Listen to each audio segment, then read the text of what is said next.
the show. Jennifer Beals with us this evening. Thank you for coming. Good to have you with us. Hopefully you're enjoying these singers. We got one more before you can start voting. What do you think about James, huh? I am singing Living for the City by Mr. Stevie Wonder. So born in a hot town Mississippi.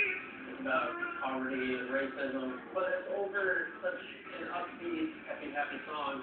And the meaning to me is more like Stevie was saying that there's hope.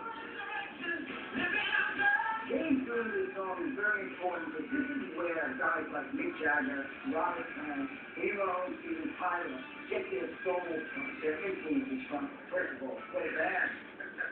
Mr. Cool. Back for sheep.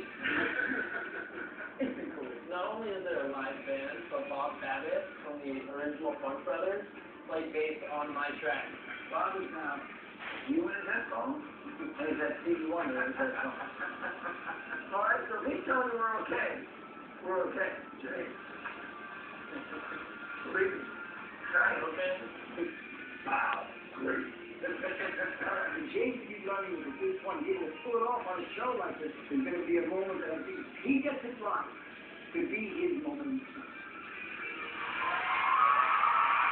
With Stevie Wonder's Living